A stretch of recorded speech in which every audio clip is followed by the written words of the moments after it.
You know you shouldn't. You've read the budgeting tips. You understand compound interest. You have financial goals. And yet, there you are.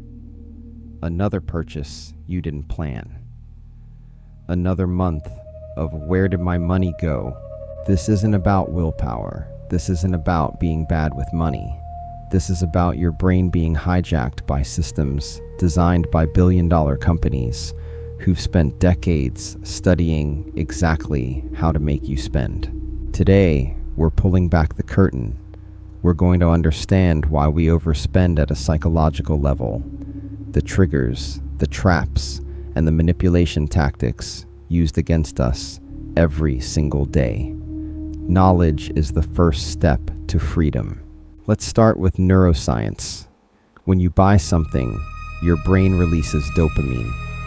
This is the same chemical released when you eat delicious food, receive a compliment, or fall in love.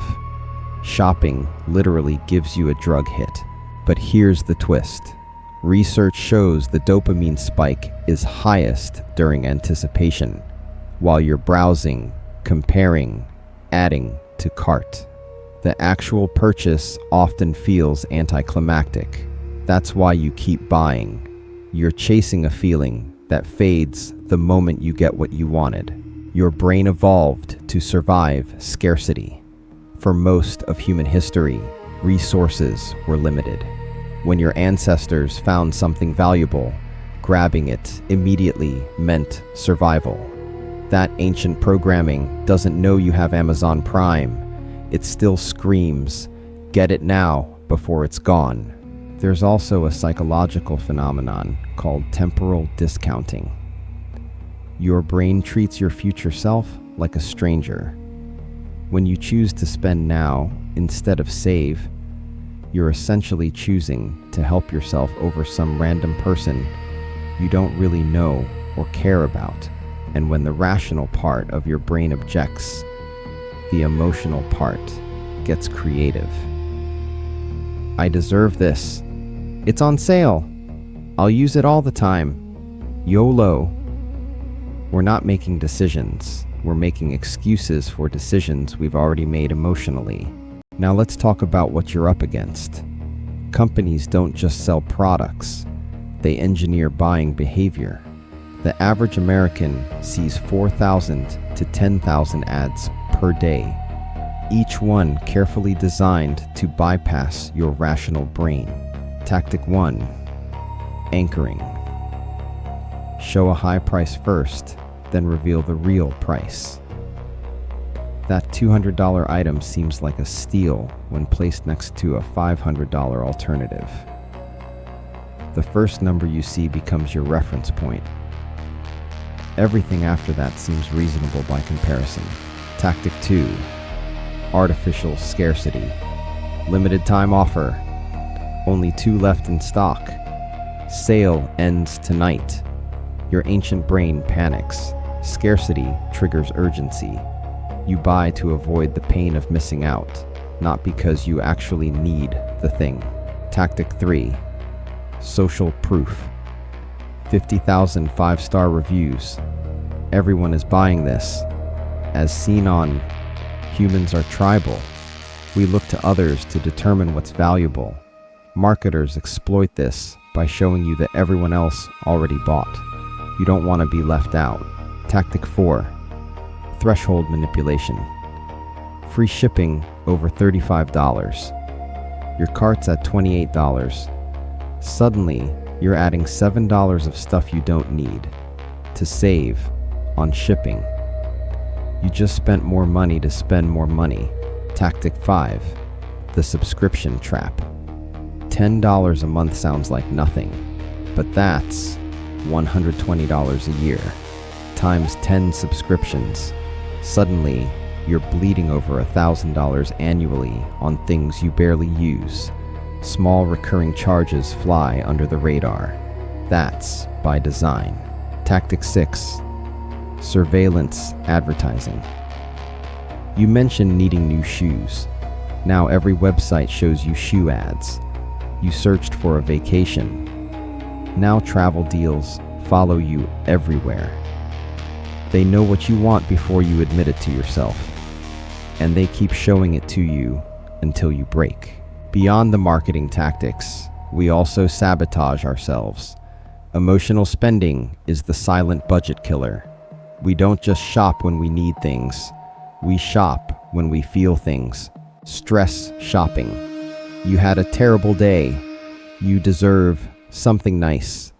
The purchase provides temporary relief. Then the credit card statement arrives, and you're more stressed than before. The solution became the problem. Boredom shopping.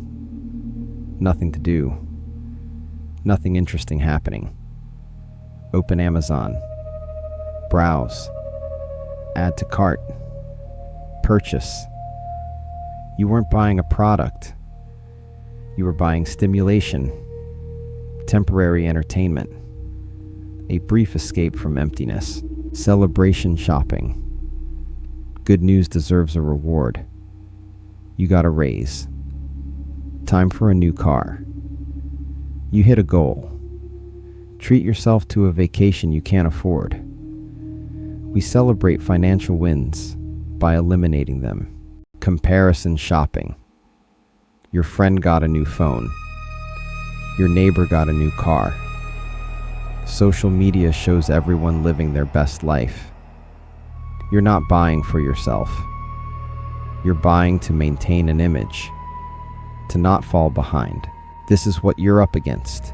A brain wired for scarcity in a world of manufactured abundance. Marketing machines spending billions to override your judgment. And your own emotions weaponized against your wallet. It sounds hopeless. It's not. In part 2, we're fighting back. I'll show you the specific psychological techniques to rewire your spending habits. The questions that stop impulse purchases in their tracks, and the mindset shifts that separate people who control their money from people controlled by it. Subscribe to Smart Money Basics so you don't miss part 2. Awareness is the first step. Action is what follows. See you in the next one. Welcome back. In part 1, we exposed the enemy. Your brain's reward system hijacked by shopping. Marketing tactics designed to bypass rational thought. Emotional triggers that make spending feel necessary. You're being manipulated. Now let's fight back. This part is about reclaiming control, not through willpower. That doesn't work. Through systems, questions, and psychological rewiring that makes good choices automatic. Let's build your defense. The most powerful weapon against impulse spending is time. Every company wants you to buy immediately. One-click purchase. Buy now, don't miss out. Speed is their friend. Slowness is yours. Rule 1. The 24-hour rule. For any non-essential purchase over $25, wait 24 hours before buying. Most impulse desires fade within a day. If you still want it tomorrow, you can still buy it. But research shows most people don't. Rule 2. The 30-day list. When you want something, write it down with a date. If you still want it after 30 days, consider buying it. 90% of items never make it past day 30. You'll realize you didn't actually want the thing. You wanted the feeling of wanting it. Rule 3. The 3 questions. Before any purchase, ask yourself, 1. Do I need this or do I want this? 2. If I didn't buy this, would I even remember wanting it in a week? 3. What else could this money do for me? Most purchases fail at least one question. Rule 4. Cart abandonment. Add items to your cart, but don't check out. Let them sit for a week. When you return, you'll see them with fresh eyes. Items that seemed essential now seem ridiculous. Delete and move on. Willpower is limited. Environment design is unlimited. Don't rely on saying no to temptation. Remove the temptation entirely. Step 1. Unsubscribe from every marketing email. Every single one. Those flash sale notifications aren't informing you. They're triggering you. If you need something, you'll go looking for it. You don't need reminders to spend money. Step 2. Delete shopping apps. Yes, all of them.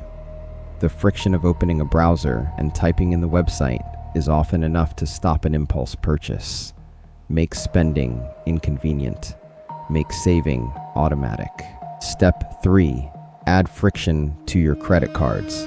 Remove them from saved payment methods. Some people literally freeze their cards in ice. The goal isn't to never spend. It's to make spending a conscious choice, not an automatic click. Step 4. Curate your social media. Unfollow accounts that make you feel inadequate or trigger spending envy. Follow accounts about minimalism, financial independence, or your actual interests. Your feed shapes your desires. Control your feed. Let's rewire how you think about money. Mindset shift 1. Calculate the real cost. That $200 item isn't $200. If you make $20 an hour after taxes, it's 10 hours of your life. Is this worth 10 hours of work? Suddenly, that impulse purchase seems expensive. Mindset shift 2. Think in future value. $100 spent today isn't $100 lost. At average market returns, that's $700 you won't have in 30 years. Every purchase is a choice between now you and future you. Make sure now you isn't robbing retirement you. Mindset shift 3. Adopt true abundance. Scarcity mindset says, I might not get another chance to buy this. True abundance says, I can buy this anytime I want. I'm choosing not to right now because I have bigger goals. Power comes from choosing, not from having. Mindset shift 4. Change your identity. Don't say, I'm trying not to spend. Say, I'm someone who builds wealth. When spending conflicts with your identity, saying no becomes natural. You're not depriving yourself. You're being yourself. Mindset shift 5. Value experiences over things. Research consistently shows that experiences bring more lasting happiness than possessions. Objects depreciate.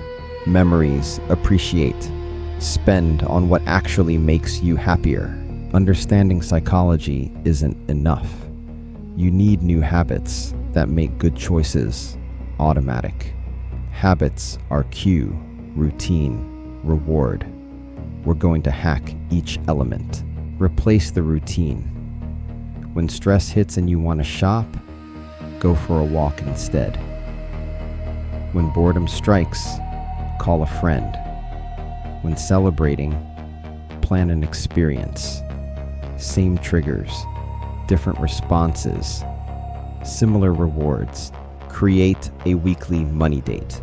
Same time every week. Review your spending. Track your progress. Celebrate your wins. Awareness is the opposite of automation. The more aware you are, the less you autopilot into bad spending. Try no-spend challenges. 1 week where you buy only essentials. 1 month where you skip all discretionary spending. You'll discover how little you actually need and how much you are spending on autopilot. Make saving visual. A jar for your emergency fund. A chart tracking debt payoff. A spreadsheet watching investments grow. Spending gives instant visual reward. Saving needs the same. Make your progress visible. You were not born a bad spender. You were conditioned by a system designed to make you spend. But conditioning can be changed. Habits can be rewired. Identity can shift. Imagine walking through life immune to manipulation, seeing an ad and recognizing the tactics, feeling an impulse and choosing not to act, building wealth while others wonder where their money went. That person can be you. Starting today. We've covered a lot in this series: why you're broke, how to budget, paying off debt, investing for beginners, and now the psychology that ties it all together. But watching isn't doing. Knowledge without action is entertainment. Pick one thing from this episode, implement it today, then come back and implement another. Subscribe to Smart Money Basics for more strategies, more mindset shifts, and more tools to build the financial life you deserve. Your mind is either your greatest asset or your worst enemy. You now have the tools to make it work for you. Use them.